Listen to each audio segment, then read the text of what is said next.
Assalamualaikum warahmatullahi wabarakatuh. Selamat pagi dan salam sejahtera bagi kita semua. Di sini saya Taufik Hidayat akan memaparkan materi mengenai pasar output. Langsung saja, yang pertama, pengertian pasar output. Di sini, apakah ada dari teman-teman yang mengetahui apa yang dimaksud dengan pasar output? Ya, betul sekali. Pasar output atau pasar barang dan jasa. Pasar output adalah pasar yang memperjualbelikan barang dan jasa yang merupakan output atau hasil dari kegiatan produksi.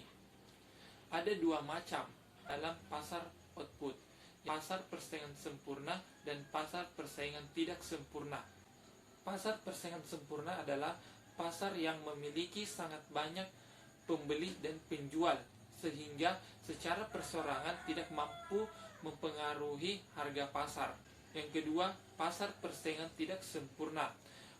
Pasar persaingan tidak sempurna adalah pasar yang terjadi bila satu atau beberapa ciri pasar persaingan sempurna tidak terpenuhi. Jadi, pasar ini adalah bentuk persaingan sempurna yang tidak lengkap ciri-cirinya.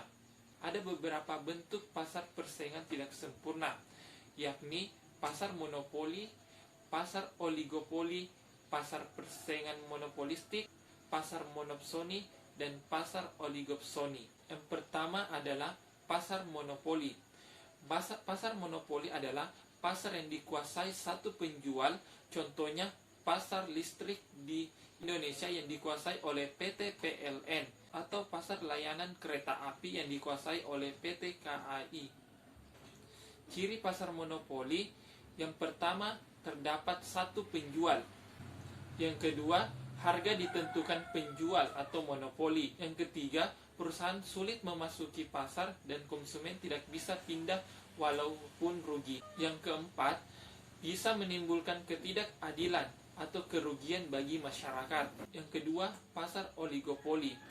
Pasar oligopoli adalah pasar yang hanya dikuasai oleh beberapa penjual.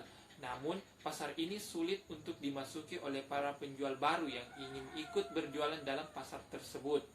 Ciri pasar oligopoli. Yang pertama, terdapat beberapa penjual.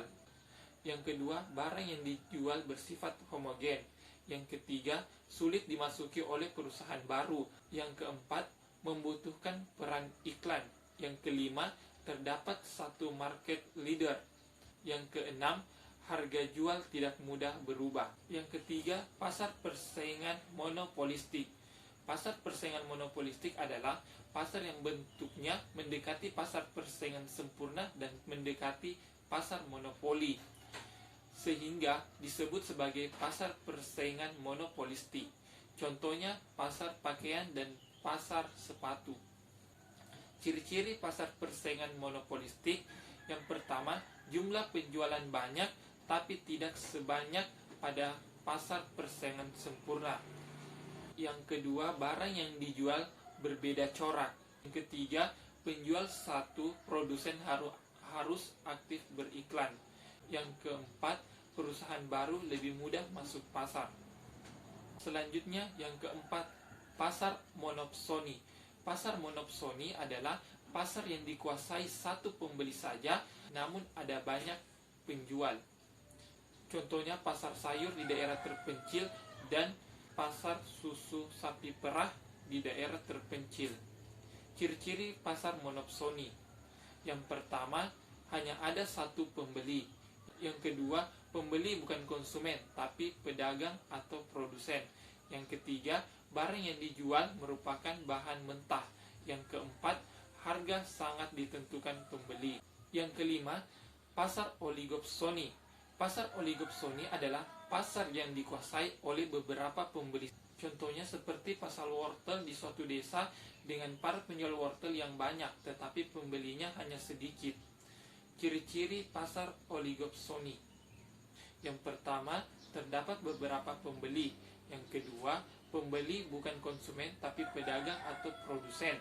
Yang ketiga, barang yang dijual merupakan bahan mentah. Yang keempat, harga cenderung stabil. Sekian dari materi yang saya sampaikan mengenai materi pasar output. Kurang dan lebihnya mohon dimaafkan. Wassalamualaikum warahmatullahi wabarakatuh.